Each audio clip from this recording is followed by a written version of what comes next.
Gaming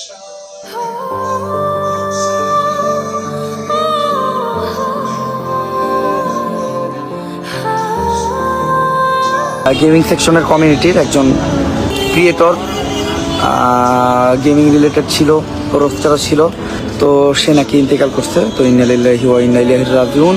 না ফেরার দেশে চলে গেল জনপ্রিয় কন্টেন্ট ক্রিয়েটর অ্যাডভান্স গেমিং ওরফে মুজাহিদ ভাই, যে কিনা সবসময় অন্যায়ের বিরুদ্ধে প্রতিবাদ করেছিল। তো হঠাৎ করে কিভাবে মারা গেল এই কন্টেন্ট ক্রিয়েটর মুজাহিদ ভাই, কি হয়েছিল আসলে, এমনকি তার মৃত্যুর পিছনে কার হাত রয়েছে, সমস্ত কিছু এই ভিডিওতে জানতে পারবেন। তাই ভিডিওতে লাইক দিয়ে শেষ পর্যন্ত দেখতে থাকুন। গাইস, ইতিমধ্যে অ্যাডভান্স গেমিং ওরফে মুজাহিদ ভাই তার স্ত্রীকে নিয়ে মালয়েশিয়াতে ঘুরতে যায়, কিন্তু গতকাল ফজরের সময় মানে 5টার সময় সে তার স্ত্রী আতিফাকে নিয়ে যাওয়ার সময় সড়ক দুর্ঘটনায় না ফেরার দেশে চলে যায়। তবে গাইস, ড্রাইভিং কিন্তু মুজাহিদ করেনি, ড্রাইভিং করেছে মালয়েশিয়ার একটা লোক, যে কিনা খুবই এক্সপার্ট, কিন্তু প্রচুর পরিমাণে ড্রিঙ্ক করার কারণে এই অনাকাঙ্ক্ষিত ঘটনা ঘটে যায়। তবে ইতিমধ্যে যেন গোটা বাংলাদেশ মুজাহিদের মৃত্যু কেউ মেনে নিতে পারতেছে না। এত কম বয়সে একটা ছেলে, তাও হঠাৎ করে এইরকম একটা খবর, এইটা যেন সবার মনে ধোঁয়াশাই মনে হচ্ছে। কিন্তু তার বাস্তব সত্যি এইটাই যে এই অন্যায়ের বিরুদ্ধে প্রতিবাদী কন্টেন্ট ক্রিয়েটর মুজাহিদ আর পৃথিবীতে নেই। তবে এই রোড অ্যাক্সিডেন্টে নাকি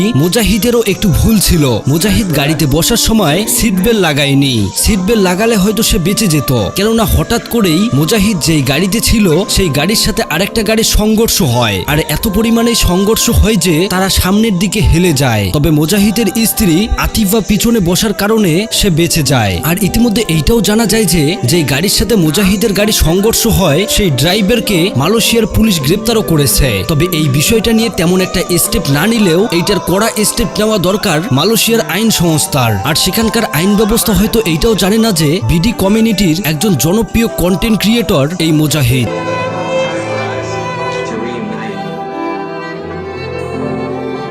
ইতিমধ্যে তার এই না ফেরার দেশে চলে যাওয়াতে টোটাল কমিউনিটি যেন একদম নিস্তব্ধ, বিশেষ করে ফ্রি ফায়ার কমিউনিটি, কেননা মুজাহিদের শুরুটাই হয় ফ্রি ফায়ার কমিউনিটি থেকে। যদিও তিনি অন্যায়ের বিরুদ্ধে সবসময় প্রতিবাদ করেছে, তবে ইতিমধ্যে মুজাহিদের মৃত্যু নিয়ে দুঃখ প্রকাশ করেছে ওমর ফায়ার সহ আরো অনেকেই। তো সেই ভিডিওর কিছু ক্লিপ আপনারা দেখুন। যে ক্রিয়েটরটা বা যে কন্টেন্ট ক্রিয়েটরটা বা যে গেমারটা মারা গেছে, তার লাস্ট ভিডিও ছিল আমাদেরকে নিয়ে, ঠিক আছে, মানে আমাদের যে ভিডিও ছিল ওটার উপর রিয়াকশন স্যার আমাদের পছন্দ করতো, আমাদের ভিডিও দেখতে আমাদের একজন ফলোয়ার, আমাদের সাথে নাকি খুব শীঘ্রই দেখা করার কথা ছিল, যে একদিন সময় নিয়ে আমাদের জায়গায় আসবে, দেখা করবে। তো সে নাকি ইন্তেকাল করছে। তো ইন্না লিল্লাহি ওয়া ইন্না ইলাইহি রাজিউন। আল্লাহ তাআলা তার আত্মার মাগফিরাত, মানে আল্লাহ তাআলা তাকে জান্নাতবাসী করুক। আমি তার আত্মার মাগফিরাত করছি। হ্যাঁ, অ্যাডভান্স কি মারা গেছে?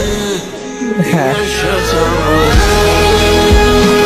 আসলে বন্ধুরা, শুরুতে তার মৃত্যুটা কেউ মেনে নিতে পারেনি, সবাই বলতেছিল হয়তো এটা মিথ্যা কোনো গুজব হবে। তবে বন্ধুরা, মৃত্যু কিন্তু অনিবার্য, কখন কার সামনে কিভাবে আসবে এটা কেউ বলতে পারে না। তবে কিছু জিনিস মানতে সত্যি অনেক খারাপ লাগে। ইতিমধ্যে যেন কান্নায় ভেঙে পড়ছে মুজাহিদের মা বাবা সহ তার আত্মীয় স্বজন। আমি পার্সোনালি মুজাহিদকে চিনি, সে খুবই একজন দক্ষ, এমনকি ভালো ট্যালেন্টেড একটা ছেলে ছিল। সবসময় ছিল তার কণ্ঠস্বর প্রতিবাদের উপর। এই তো কিছুদিন আগেই তো সে বিয়ে করলো, কিন্তু দেখুন আজ তার সাথে কি হয়ে গেল।